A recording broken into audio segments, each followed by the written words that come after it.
வணக்கம் ஜி. வணக்கம். தொண்டை தண்ணி வத்த கிட்டத்தட்ட சீமான் அவ்வளோ கத்தி பேசி எல்லாம் செஞ்சு கூட கடைசியில் டெபாசிட்டே வாங்க முடியலையே.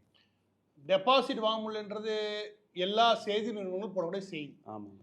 இது எதுக்காக செய்தி போடுறீங்க அப்படின்னா, இங்கே இருக்க திமுக அரசுக்கு ஐஸ் வச்ச மாதிரி இருக்கணும். அதில் குழு குழு குழு குழு ஜில்லுன்னு வைக்கிறீங்க.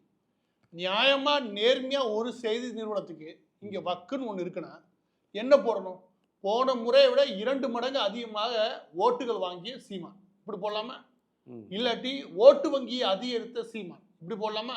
இல்லாட்டி 15லிருந்து 16% ஓட்டை கூட்டி காட்டிய சீமான் அப்படி சொல்லலாமா? எந்த இடத்தில் சவால் விட்டு போனாரோ அந்த இடத்தில் தனது வாக்கு வங்கியை பலப்படுத்திய சீமான் போடலாமா? போர்டு டெபாசிட்டை இழந்த சீமான். இது வந்து திமுகவுக்கு குழு குழுன்னு இருக்கும், அதுக்காக டைட்டில் போடுறாங்க. காலையிலேருந்து இந்த மாதிரி டைட்டில் தான் போட்டுருக்காங்க. அதையே கேள்வியாகவும் நீங்கள் மாற்றுறீங்க. எனவே விஷயம் டெபாசிட் இழந்ததை தாண்டி ஒரு முக்கியமான விஷயம் இருக்குது. அது என்னன்னா, அவர் ஓட்டு வங்கியாக இருக்கு இல்லையா, அதை கூட்டியிருக்காரு.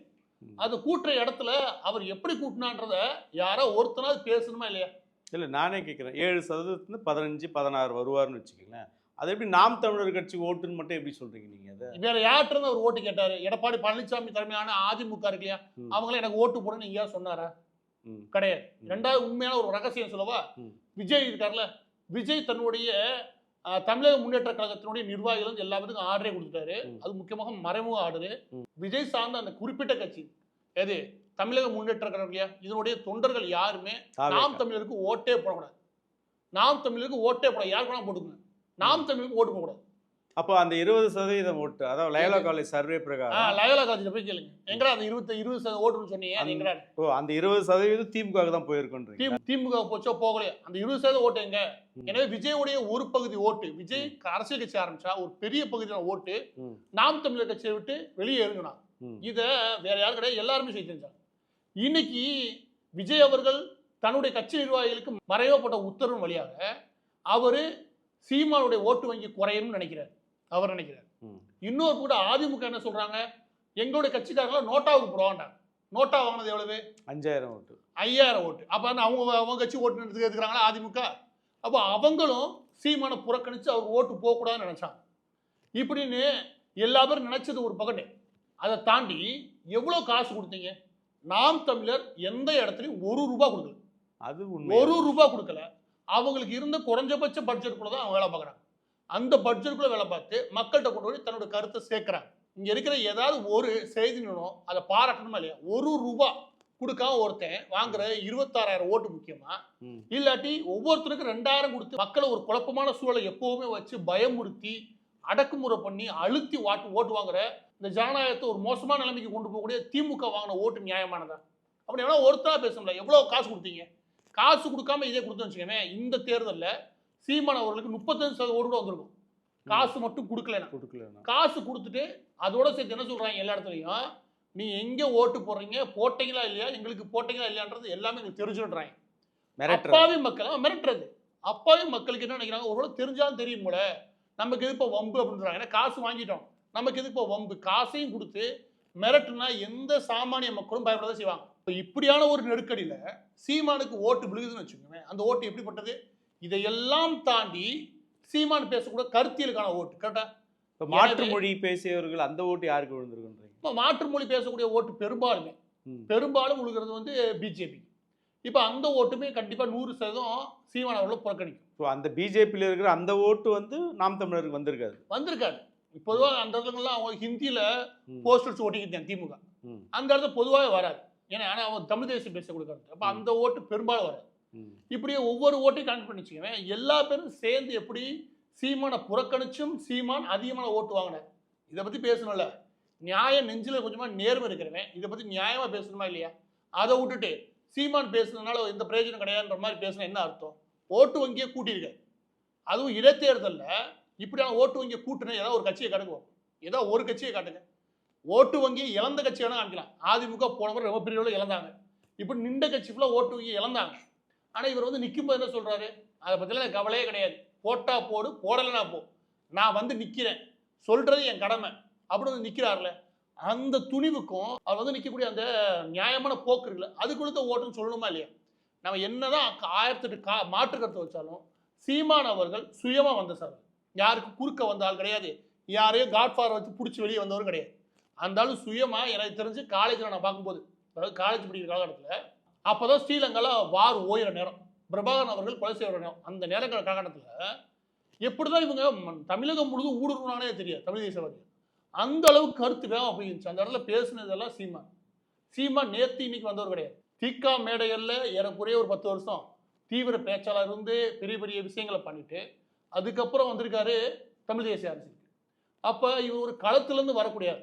கேட்டா யாரையும் பிடிச்சு வரல. களத்திலிருந்து 2% 3 ஆக்கி 3 4 ஆக்கி 4 6 ஆக்கி 6 நீ 15 இடத்துல கொண்டு வந்திருக்காரு. யாராவது ஒருத்தர் கொண்டு வந்தீங்களா? அவ கொண்டு வந்தாருன்னா அவரை கொண்டு வந்தாரா ஆமா ஆமா சொல்லுங்க.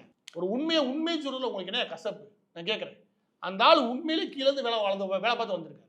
அந்த ஆள் இன்னைக்கு நீங்க சொல்றீங்களா ஈரோட்ல காட்டு கத்தி தெரிஞ்சானு எவ்வளவு மனுஷன் எத்தனை தேர்தலில் தொண்டை அடைச்சு போய் கதி தெரியுது.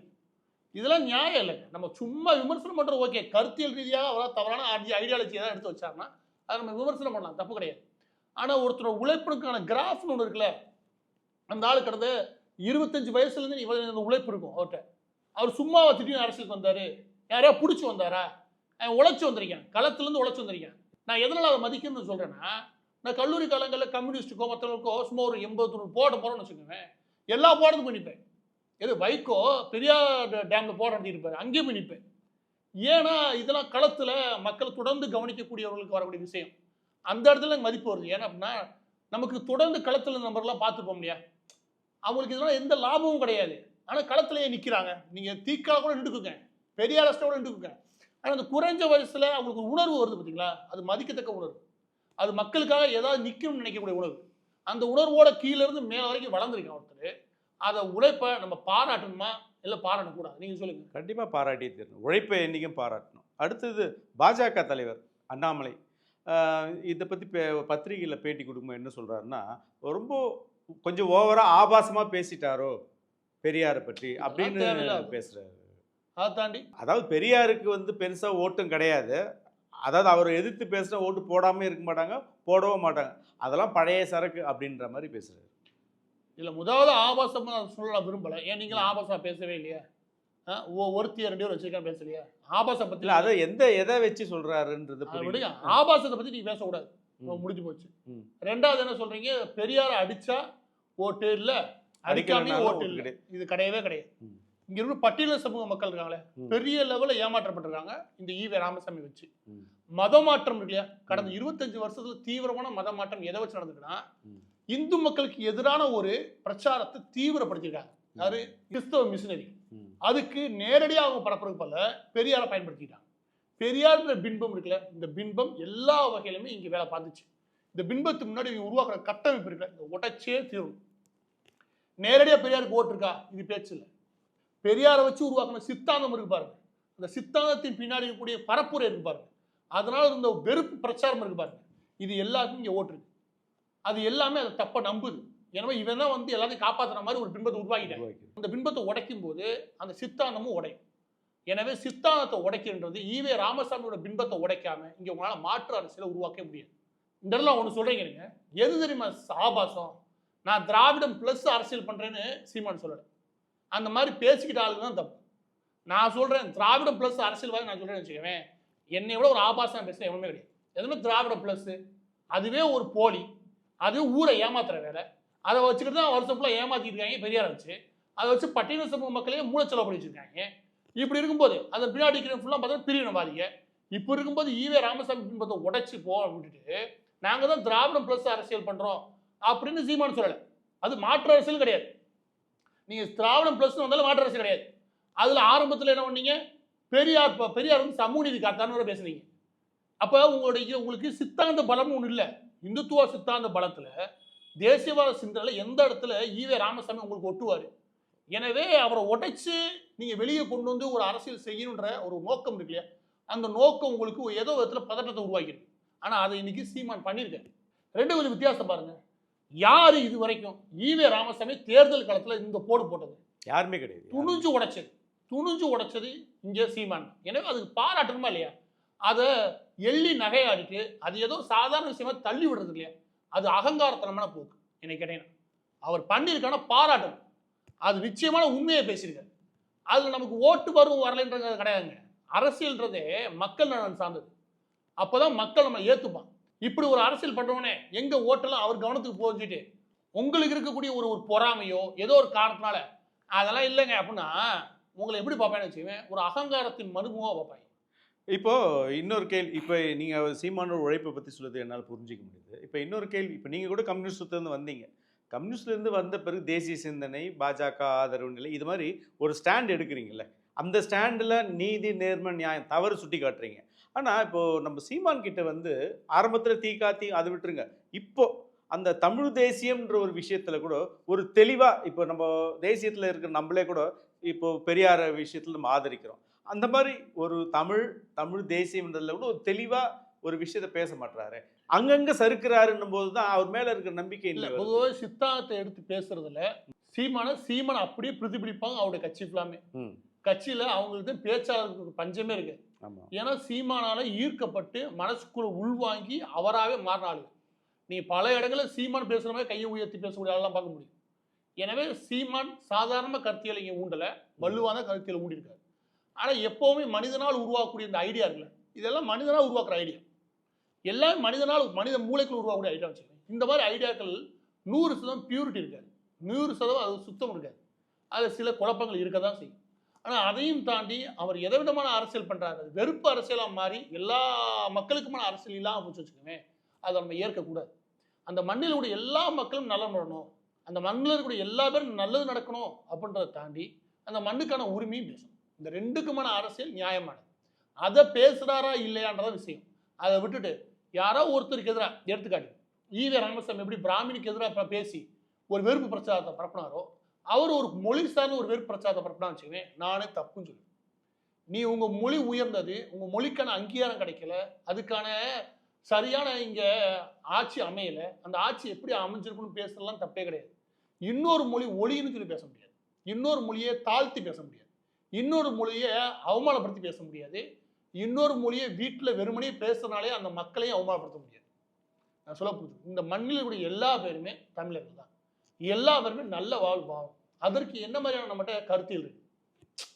இந்த இடத்துல தான் சின்னதாக அந்த சித்தாந்தத்தில் ஒரு சங்கடம் ஏற்படும்.